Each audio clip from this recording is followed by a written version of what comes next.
Hi there, it's Sam from pootles.co.uk. Thank you for joining me today. Today I don't have a tutorial for you, but I do have a showcase of the Big Shot, and this is requested from one of my downline she's not new to crafting, she's a very experienced crafter, but she's kind of new to paper crafting, and she's thinking of investing in a Big Shot and wanted me to showcase one for her. And I kind of thought that actually there's going to be other people out there who don't perhaps know the versatility of a Big Shot, so I wanted to show you how, what things I can create with it and what perhaps other things that you could create. So this is the Big Shot. I've had Sizzix Big Shot for many years, but this is the official Stampin' Up one, which is black. It's got the Big Shot detail on here and it's got Stampin' Up down there. What I like about this one and my own previous one that I'd had long ago, my previous one only came with a single platform. Not one of these, I'm going to hide this. It was just a one-layer platform, and in order to be able to use lots of different dies, so Framelits and Sizzlets and things like that, I had to keep buying extra plates, and they're known as Shims, and it just basically thickens your platform so you can do smaller and thinner dies. What I like about the Stampin' Up one, it comes with everything. So this is called the multi-purpose platform. I can't speak. So you get your base plate, and that's what you would do the majority of your die cutting with, and the one that I had. But then it has built into it these extra shims, which is just, like I say, it thickens the card, or thickens the platform enough that you can do thinner, much thinner dies. So I loved that, and that was just, God, that saved me so much money, because with my previous one, I'd added cardstock, I'd added fabric, I'd added all sorts, trying to thicken the platform, and it just didn't work. So you get the multi-purpose platform. You get your two cutting plates, which you can see, these are well battered. You can actually see the outline of a framelit I used. That's normal, that's what it's meant to do, because this is protecting your platform and also the rollers that are under here. But what a die cutting machine is basically, oh gosh, I'm trying to think of an example. Maybe maybe you've bought something in a shop and it's got a box around it, maybe a lipstick or something like that. That would have been cut out en masse by an industrial die cutting machine, and it will cut loads of things exactly the same size, repeated over and over and over again. And that's what one of these is. It's exactly the same principle, but on a smaller level. So loads of different things you can have with it. I'm going to show you literally just as I've got everything stacked over onto this side of my desk. So I'm going to just bring it in. I'm not going to be following, what's on the platform. I will have to flip my tabs backwards and forwards. But this is literally, it's just how I sat everything out. So the first one I'm going to show you is some Sizzlets. So nice small little die, and this is the best one to show you really first. Because you can see the outline, the pattern of the die itself. And this is kind of a nubuck kind of feel to it. It's sort of a little bit velvety, and then under here, hidden away, and so obviously protected, I can push this really quite hard. There's a metal but very sharp die under there. And so we're going to create this shape exactly. So I know, because this one is called a Sizzlet, I can look on my instructions, on my tabs, and there's one here called Sizzlet. So I need this one uppermost. It's telling me the sandwich that you create. So you have the platform open to tab 1, which is this one here. Put your cutting plate down, then the Sizzlet, then a piece of cardstock over the top. And this is a great way to use scraps. And then another one over the top. It doesn't need to be perfectly lined up, so don't worry about that too much. But you just put it through, and when the handle, which is slightly off, when that starts moving, grab hold of it, hold your hand on here. There are feet that will stop it moving, but it just helps. And it just goes through, and I can lift that off, and hopefully you can see that has cut through beautifully. So I can pick all of those bits out, and then that's my die cut shape. See if I can put these through. I can pick all of those out. I'm not going to do it now because I would just be here forever if I was picking out everything. Maybe I should have chosen a smaller die. So those are Sizzlets. So these are small. These are the two that I've got. They're nice, they're small, they don't take up much room when you're storing them. I can hide them from my husband, he doesn't realise how many I have. So that's those. Then there's another gorgeous little thing called an Embossed Slit. So this will emboss at the same time as cutting. So this is a 2-in-1 kind of idea. Let me chop a bit more of the cardstock down. So, oops. You literally put it in together. Now I can give you a tip. I will give you a tip. With an embossed slit, you need to have your hinge sat that way round because there's pounds and pounds of pressure coming under here. There's two rollers under here. If you put your embossed slit with the hinge that way, you're putting all of the pressure in one go on that area there. It's a whole, we're doing a whole science lesson here. But if you put it that way, the pressure is evenly distributed at the same time. So that's my tip. Right, now which tab do we need for an embossed slit? So you come to it, it's neither of those. An embossed slit. So the same one, pop it underneath, plastic cutting plate, embossed slit and cardstock with the hinge going parallel, no not parallel, sideways. Push it through, grab hold of it, swing it through the other side, and there's my beautiful butterflies, embossed and die cut at the same time. So they all just pop out beautifully. So that's die cutting. So I know that I could do hundreds, I could do thousands and millions of these and they would all look exactly the same when you're done. Why am I showing you the relief? I need to show you the actual. So there's hundreds of thousands of those. We've got a few different designs. I've got some buttons here. So there we go. So that is embossed slits and sizzlets. But embossing on its own, embossing pure, is when you actually push a piece of cardstock but you don't cut it. So this is the same principle as the butterflies, but you would put your cardstock along here. You're not cutting it at this stage. I'm just going to use this scrap again. And you line it up so that you've got the word Stampin' Up and Sizzix uppermost. Find the one you want. So that's an embossing folder, Textured Impressions embossing folder. One of those, although ever so slightly, every now and again, it doesn't like being on this one. Some of our embossing folders are a little bit thicker. If it's not going through, you just take it out and you take one of the tabs off. So pop it in, cutting plate on the top, and you can see I'm not particularly lining the plates up too much. I'm not overly worried. Send it through and out the other side comes a beautifully embossed piece of cardstock, and this is called dry embossing. Heat embossing is something different where you use the heat gun, which is actually, that's just here. See, you're seeing loads of my desk. So that, you know, you could put that on the side of a card, something like that. Embossing folders. I've got a few, not huge numbers, but they're great because actually you can sand them down, and you know, if you're using coordination, something like that. So those are the bigger ones, and then there's slightly smaller ones. So you would just do maybe the edge of a card. I love this one. I haven't used it yet. It's just a little bit of cross stitch. So these are kind of accent folders. And then my favourites, framelits. Let me find. Let's grab a framelit to hand. So these little guys here, really thin. Let me tilt that. And they are so thin. Can you see? Oh, let me tilt that so you can see it. So thin. And let me grab, I've just got only one. You see how fine that is?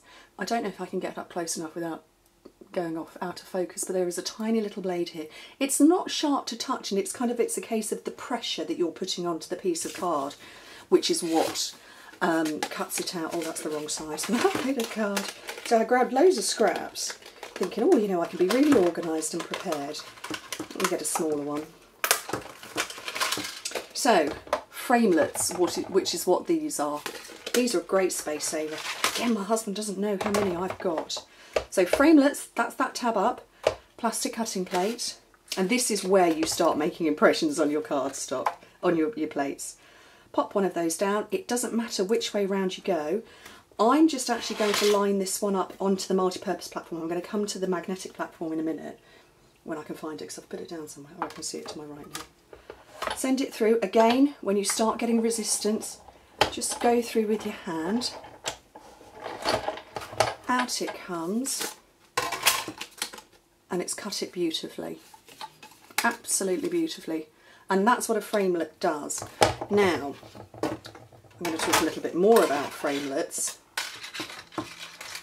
because I want to talk about the magnetic platform. I'm going to come back to this in a second because we're at Stampin' Up, and as of the 12th of September you can now get a magnetic platform, which means that if you are stamping and then you want to use a framelit to cut around that stamped image, you can, and it will hold it in place. Previously you'd have had to have just, you know, you'd have used post-it notes and things like that, but this little baby, even with a cutting plate in place, is not moving. You can hear that twanging. It just doesn't want to move. See, it's not going anywhere. So that's the magnetic platform, and it's for framelits that you would use that. Right, let me bung those out of the way for them and come back to this one. Actually, I'm not going to come back to that one. There's loads of different framelits. We've got framelits that match stamps. This is a good example. This is the Festive Flurry, and actually it's a bundle at the moment, and it has the framelits to match. So you would stamp your image, you would put it down, and then you'd use a framelit, and you can see I just popped a couple of little magnets in. Go around it, definitely with the magnetic platform, and cut out perfectly stamped and shaped images. And then finally, Big's dies. And these, I can't get to them, I've got everything stacked here, all sorts of stuff on top. These huge guys are really thick, and these are the ones that you could cut chipboard, that you cut fabric, you could cut multiple pieces of cardstock at the same time. This one makes up a milk carton. I won't show you that one because it's just a little bit on the big side. This is a top note die. You don't use any platforms with that. Have I got a piece of cardstock that's the right size? That'll do. To chop a bit off. Oops. And you put your cutting plate down. Cutting plate, the die, then your piece of material, I will call it that because you could put fabric in it, as I said, chipboard, anything like that. I'm just going to use cardstock. Cutting plate on the top, push, and out comes a perfectly cut shape. And again, you could do hundreds and hundreds of those over and over and over again. And we've got lots of different styles. These bigger ones, this makes up a little box, and I'll show you this in a second. All sorts, loads of them. You can get longer dies, longer plates, all those sorts of things. Let me move this out of the way, and I will show you just a few examples of things I've done with framelits, with the Big Shot. So this is one I've shown you before. This is a framelit die. This is actually the ovals that I had just now. Sorry, not the ovals, the labels. You know, you can create little treat holders. Framelits. This is a framelit that's got matching stamp set. So you create lovely little labels. And actually, I don't know if you can see under there, tiny, tiny, weeny little framelit created the whole. What have we got here? Another one on there. This set I showed you before, actually that's a two-part set, and that, you possibly can't see it. If I can tilt it, I've stamped and actually heat embossed and then cut out with the framelits to make Christmas decorations. I'll be showing you how to make those another day. But that's with this, so this is where it marries up. You've got the stamp and the framelits to match. What else have I got? That big top note that I made just now, this is with an old die that we don't have anymore, little post-it note holder that you hang. This is the embossing folders, and actually what I've done is I've used coordination cardstock, and then I've just rubbed back, and because it's raised I'm only taking off the top layer, so you get a different look. This one's a framelit here. What else have I got? Oh, same shape framelit but a different stamped image, and that one there. These are the mini little sizzlets that that's this one here, just down here as embellishments. And I've got some embossing folders just to edge up on a card. Should I tilt that so you can catch the light? Embossing folders, there's another embossing folder there that I've used, and I've used stamps with it as well. What else? Got a few more here tucked to one side. This is the mini milk carton die, which is this one here, which folds up to make a miniature milk carton, which is just so sweet. And then these, I think this one was from, this outer heart is from a Framelit set, and that's a little punch on top. And then this little one here, which was one of my very first videos, was made with the big scallop circle die, if I remember rightly. I think so. And then punches to match. So using a big shot isn't just about cutting and having flat imagery. It's about having, I suppose, an extension to your crafting and to what you can do with things. I mean, these are just a few that I've just grabbed out of my drawers that I've had prepped. I had planned to make lots of things, but I didn't get a chance to. But there's loads of different dies. I love this one. I strongly suspect you can't see this. This is the alphabet die. Is it the alphabet die? Alphabet typeset die. So it's got, oh there you go, hopefully you see that there. There's 4 of these that you get in the set. And then you can do the full alphabet. Embossing folders that I showed you before, loads of different ones. Let me see if I can find that heart. Those hexagons rather. That's that one there. And then the spots, it doesn't have to be complicated. And then framelits, we have lots. I mean, that's the thing that Stampin' Up does very well. They do it so well to have stamp sets and then framelits to match. The Apothecary Accents, there's lots of different stamps in our sets that have a framelit to match. What else have I got? I did start to put some away. Bitty Banners, this little one here matches this little chappy here, which is lovely. And then the stamp set is here. So the two go together. And actually, when you're looking through the catalogue, if you're looking through and thinking, oh, what are these blue circles and these red circles that go around things, it means that there is a matching a matching framelit or a punch that goes with it. This one, lovely set, Chalk Talk. I think everybody fell for this one as soon as it came out in the catalogue.